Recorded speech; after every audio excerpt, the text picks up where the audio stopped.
இந்த வீடியோவில் உங்களுடைய பிளாக்கரை எப்படி பிங் வெப்மாஸ்டரில் சப்மிட் பண்ணுறது அப்படிங்கிறத பற்றி தான் வந்து பார்க்க போகிறோம். இதுக்கு முன்னே சர்ச் கன்சோலில் வந்து பார்த்திங்கன்னா உங்களுடைய பிளாக்கருக்கு நம்ம sitemap XML and atom text வந்து நம்ம கிரியேட் பண்ணியிருப்போம். இந்த சர்ச் கன்சோலில் நம்ம இதுக்காக வந்து side map and atom text வந்து நம்ம கிரியேட் பண்ணுறோம் அப்படின்னு பார்த்தீங்கன்னா கூகுளோட சர்ச் இன்ஜினில் உங்களுடைய பிளாக்கர் போஸ்ட் எல்லாமே வந்து இண்டெக்ஸ் ஆகி காட்டணும் அப்படின்றதுக்காக தான் இந்த சர்ச் கன்சோல் பேஜில் நம்ம வந்து சைட் மேப் எல்லாமே வந்து கிரியேட் பண்ணுறோம். ஸோ அதே ஃபார்மேட்டில் வந்து பார்த்தீங்கன்னா இப்போ யாஹூவோட சர்ச் இன்ஜின்லேயும் உங்களுடைய பிளாக்கரில் இருக்கக்கூடிய போஸ்ட் எல்லாமே காட்டணும் அப்படின்னா ஸோ பிங் வெப்மாஸ்டர் டூலில் போய்ட்டு உங்களுடைய பிளாக்கரை நீங்கள் வந்து சப்மிட் பண்ணணும். ஸோ இதை வந்து எப்படி நீங்கள் சப்மிட் பண்ணுறது அப்படிங்கிறத பற்றி தான் வந்து பார்க்க போகிறோம். ஸோ ஃபஸ்ட்டு உங்களுடைய கூகுள் க்ரோம் ப்ரௌசர் வந்து நீங்கள் ஓப்பன் பண்ணிடுங்க. ஸோ இப்போ என்னுடைய பிளாக்கரை நான் வந்து ஓப்பன் பண்ணி வச்சுருக்கேன். ஸோ இதில் வந்து பார்த்தீங்கன்னா பிங் வெப்மாஸ்டர் அப்படின்னு சொல்லிட்டு நீங்கள் கூகுளில் நீங்கள் சர்ச் பண்ணுங்கள். Okay, Bing webmaster BING WEBMASTER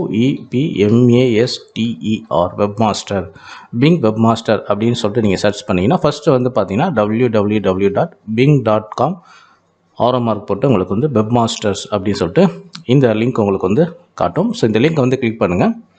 so click பண்ணதுக்கப்புறம் வந்து பார்த்தீங்கன்னா இதில் உங்களுடைய பிளாக்கரை நீங்கள் சப்மிட் பண்ணணும்.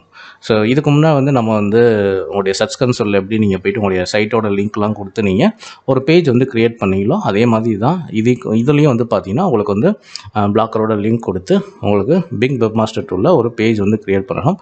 அண்ட் இதில் நீங்கள் உங்களுக்கு அக்கௌண்ட் வேணும் அப்படின்னு பார்த்தீங்கன்னா கெட் ஸ்டார்டட் அப்படின்னு சொல்லிட்டு இந்த ஆப்ஷன் வந்து கிளிக் பண்ணுங்கள். இதில் மொத்தம் வந்து பார்த்தீங்கன்னா நீங்கள் 3 அக்கௌண்ட்டு மூலிமா நீங்கள் லாகின் பண்ணிக்கலாம். ஒன்று வந்து பார்த்தீங்கன்னா நீங்கள் வந்து மைக்ரோசாஃப்ட்டில் அக்கௌண்ட் வச்சுருந்தீங்க அப்படின்னா ஸோ அந்த ஐடி பாஸ்வேர்ட் கொடுத்து நீங்கள் லாகின் பண்ணிக்கலாம். இல்லை டேரெக்டாக வந்து நீங்கள் கூகுள் ஜிமெயில் மூலிமா லாகின் பண்ணிக்கலாம். இல்லை ஃபேஸ்புக் அக்கௌண்ட் மூலிமா கூட நீங்கள் லாகின் பண்ணிக்கலாம். இப்போ நான் வந்து பார்த்தீங்கன்னா என்னுடைய ஜிமெயில் மூலிமா நான் டேரெக்டாக வந்து லாகின் வந்து கொடுக்குறேன். ஸோ இப்போ வந்து பார்த்திங்கன்னா உங்களுடைய ஜிமெயில் அக்கௌண்ட் லாகின் பேஜ் வந்து காட்டும். அண்ட் இப்போ வந்து பார்த்திங்கன்னா உங்களுடைய பிளாக்கர் வந்து எந்த ஜிமெயிலில் நீங்கள் வச்சுருக்கீங்களோ ஸோ அந்த ஜிமெயில் வந்து செலக்ட் பண்ணிக்கிங்க. ஒருவேளை உங்களுடைய ப்ரௌசரில் மல்டிபிள் ஜிமெயில் லாகின் பண்ணி வச்சுருந்தீங்கன்னா கரெக்டாக எந்த ஜிமெயிலுக்கு கீழே பிளாக் வந்து க்ரியேட் பண்ணி வச்சுருக்கீங்களோ ஸோ அந்த ஜிமெயிலை நீங்கள் செலக்ட் பண்ணிக்கிங்க. இப்போ நான் வந்து என்னுடைய ஜிமெயிலை நான் செலக்ட் பண்ணிவிட்டேன். இப்போ பிங் வெப்மாஸ்டரோட ஹோம் பேஜ் வந்து உங்களுக்கு ஓப்பன் ஆகும். இதில் உங்கள் சைட்டோட லிங்க்கை நீங்கள் கொடுக்கணும். உங்களுடைய சைட்டை வந்து இதில் நீங்கள் சப்மிட் வந்து பண்ணணும். அண்ட் இப்போ பேஜ் வந்து உங்களுக்கு ஓப்பன் ஆகிடுச்சு. இதில் வந்து பார்த்தீங்கன்னா ஆட் யுவர் சைட் மேனுவலி அப்படின்ற மாதிரி இருக்குது. ஸோ இப்போ என்னுடைய பிளாக்கரோட லிங்க்கை நான் வந்து காப்பி பண்ணிடுறேன். ஸோ காப்பி பண்ணிவிட்டு பிங் வெப்மாஸ்டர் டூலில் வந்து பார்த்தீங்கன்னா என்டர் யுவர் சைட் URL அப்படின்ற இடத்துல என்னுடைய சைட் லிங்க் வந்து நான் கொடுத்துட்டு உங்களுக்கு வந்து ஆட் அப்படின்னு சொல்லிட்டு இந்த பட்டன் வந்து கிளிக் பண்ணுங்கள். ஸோ கிளிக் பண்ணதுக்கப்புறம் வந்து பார்த்திங்கன்னா உங்களுக்கு வந்து வெரிஃபிகேஷன் பண்ணுறதுக்காக ஒரு மெட்டா டேக் கோடு வந்து உங்களுக்கு வந்து காட்டும்.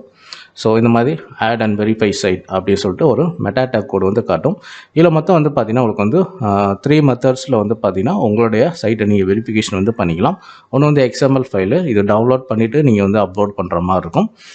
அண்ட் WordPress இந்த மாதிரிலாம் வச்சுருந்தீங்கன்னா நீங்கள் இந்த XML ஃபைலை டவுன்லோட் பண்ணிட்டு நீங்கள் வெரிஃபை பண்ணலாம். அல்லது வந்து HTML மெட்டா டேக் வந்து இருக்கும். அது கீழே வந்து பார்த்திங்கன்னா உங்களுடைய டொமைனோட நேம் சர்வர் இருக்குது பார்த்தீங்களா, DNS இருக்குது பார்த்தீங்களா, ஸோ அந்த DNSல போய்ட்டு நீங்கள் CNAMEல் வந்து ஆட் பண்ணுற மாதிரி இருக்கும். பட் நீங்கள் அவ்வளோ தூரம் போக வேண்டிய அவசியம் வந்து கிடையாது. HTML மெட்டா டேக்லேயே வந்து பார்த்திங்கன்னா ஒரு மெட்டா டேக் கோடு வந்துருக்கும். ஜஸ்ட் அதை வந்து காப்பி பண்ணிக்கிங்க. காப்பி பண்ணிவிட்டு உங்களுடைய பிளாக்கரோட தீம் செக்ஷன் வந்து போங்க. டேஷ்போர்ட் வந்தீங்க அப்படின்னா அதில் வந்து தீம் செக்ஷன் வந்து கிளிக் பண்ணுங்கள். கிளிக் பண்ணதுக்கப்புறம் வந்து பார்த்திங்கன்னா உங்களுக்கு வந்து இதில் எடிட் HTML கஸ்டமைஸ் பக்கத்தில் ஆர்வமாக இருக்கும். இதில் வந்து எடிட் HTML வந்து போயிருங்க. ஸோ எடிட் HTML போனதுக்கப்புறம் வந்து பார்த்திங்கன்னா இதில் வந்து ஹெட் அப்படிங்கிற கோட்டுக்கு கீழே தான் வந்து பார்த்திங்கன்னா உங்களுடைய இப்போ நீங்கள் காப்பி பண்ண அந்த கோடை நீங்கள் பேஸ்ட் வந்து பண்ணணும். அண்ட் இப்போ இந்த ஹெட் அப்படிங்கிற கோடு வந்து எங்கே இருக்குதுன்னு சொல்லிட்டு நம்ம உங்களுக்கு காமிக்கிறேன். ஸோ மேலேருந்து பார்த்திங்கன்னா உங்களுக்கு வந்து இந்த ஆரோ மார்க் போட்டு ஹெட் அப்படின்னு சொல்லிட்டு ஆரோ மார்க் இருக்கும். ஜஸ்ட்டு நீங்கள் மவுஸ் வச்சு கிளிக் பண்ணிட்டு என்ட்ரு கொடுத்துருங்க. என்ட்ரு கொடுத்துட்டு இப்போ நீங்கள் காப்பி பண்ண கூட இந்த இடத்துல பேஸ்ட் பண்ணிடுங்க. ஸோ பேஸ்ட் பண்ணதுக்கப்புறம் வந்து பார்த்தீங்கன்னா டாப் ரைட் கார்னரில் வந்து சேவ் அப்படின்னு சொல்லிட்டு இந்த பட்டனை வந்து கிளிக் பண்ணிடுங்க.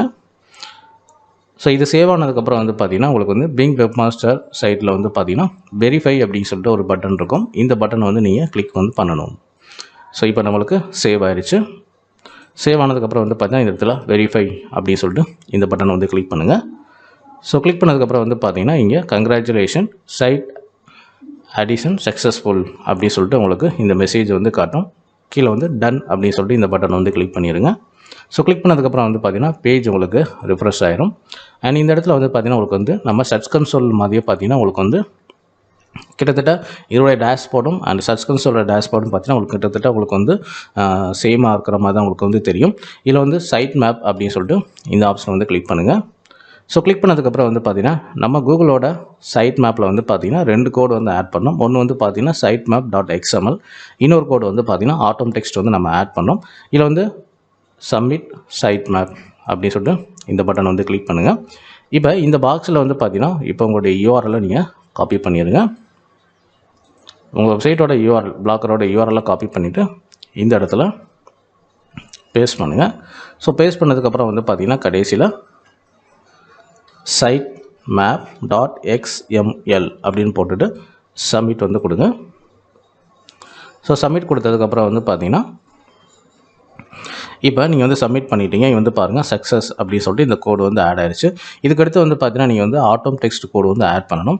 இந்த ஆட்டோம் டெக்ஸ்ட் கோடு வந்து உங்களுக்கு எங்கே இருக்கும் அப்படின்னு பார்த்தீங்கன்னா உங்களுடைய பிளாக்கரோட ஸோ செட்டிங்ஸ் பேஜ் போனதுக்கப்புறம் வந்து பார்த்தீங்கன்னா இதில் ஸ்க்ரோல் பண்ணிங்க அப்படின்னா கிராவலர் அண்ட் இண்டெக்ஸிங் அப்படின்னு சொல்லிட்டு ஒரு செக்ஷன் வந்துருக்கும். ஸோ இங்கே வந்து பாருங்கள் இதில் கஸ்டம் ரோபோட் .txt அப்படின்னு சொல்லிட்டு இந்த ஆப்ஷன் வந்து கிளிக் பண்ணுங்கள். இதில் கடைசியில் வந்து பார்த்தீங்கன்னா நீங்கள் வந்து இந்த சைட் மேப் கோடு வந்து ஆட் பண்ணியிருப்பீங்க. ஸோ இந்த கோடை வந்து காப்பி பண்ணிடுங்க. ஸோ காப்பி பண்ணிவிட்டு உங்களுடைய வெப்மாஸ்டர் டூல் வந்து போங்க. அகெயின் வந்து மேலே டாப் ரைட் கார்னரில் சப்மிட் சைட் மேப் அப்படின்னு சொல்லிட்டு இந்த ஆப்ஷன் வந்து கிளிக் பண்ணுங்கள். இப்போ காப்பி பண்ண கோடை வந்து இதில் பேஸ்ட் பண்ணுங்கள். பேஸ்ட் பண்ணிவிட்டு சப்மிட் வந்து கொடுத்துருங்க. ஸோ சப்மிட் கொடுத்ததுக்கப்புறம் வந்து பார்த்தீங்கன்னா இதுவும் உங்களுக்கு வந்து சக்ஸஸ்ஃபுல்லாக உங்களுக்கு வந்து ஆட் ஆயிடுச்சு. ஸோ இந்த மாதிரி வந்து ப்ராசஸிங் அப்படின்னு சொல்லிட்டு உங்களுக்கு காட்டுச்சு அப்படின்னா ஸோ ஒரு 5 மினிட்ஸ் அல்லது 10 மினிட்ஸ் கழிச்சு திரும்ப இந்த பேஜை வந்து ரிஃப்ரெஷ் பண்ணுங்கள். இதே மாதிரி உங்களுக்கு சக்ஸஸ் அப்படின்னு சொல்லிட்டு உங்களுக்கு க்ரீன் கலரில் இந்த இண்டிகேஷன் மெசேஜ் வந்து காட்டும். அண்ட் இப்போ நான் அந்த பேஜ் வந்து நான் ரிஃப்ரெஷ் பண்ணியிருக்கேன். ஐ திங்க் இன்னும் வந்து எனக்கு ப்ராசஸிங்கில் தான் இருக்கும்னு நினைக்கிறேன். ஸோ இன்னும் வந்து ப்ராசஸிங்கில் தான் நடக்குது. ஸோ இது முடிச்சதுக்கப்புறம் வந்து பார்த்தீங்கன்னா ஒரு 10 மினிட்ஸ் அல்லது ஒரு 15 மினிட்ஸ் வெயிட் பண்ணதுக்கப்புறம் திரும்ப இந்த பேஜ் வந்து ரிஃப்ரெஷ் பண்ணுங்கள். ஸோ வித்தின் ஒரு 24 ஹவர்ஸ்க்குள்ளே உங்களுக்கு இந்த இடத்துல இந்த ஆட்டோம் டெக்ஸ்ட் வந்து சக்ஸஸ்ஃபுல்லாக உங்களுக்கு வந்து ஆட் ஆயிரும். புரியுதுங்களா?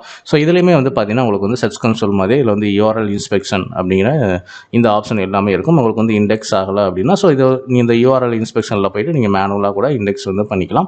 அண்ட் இதுலேயே நீங்கள் சப்மிட் பண்ணதுனால வந்து பார்த்தீங்கன்னா யாகோட சர்ச் இன்ஜினில் வந்து பார்த்தீங்கன்னா உங்களுடைய பிளாக்கர் எல்லாமே வந்து போட்டுக்கூடிய எல்லா போஸ்ட்டுமே வந்து இண்டெக்ஸ் வந்து ஆகும்.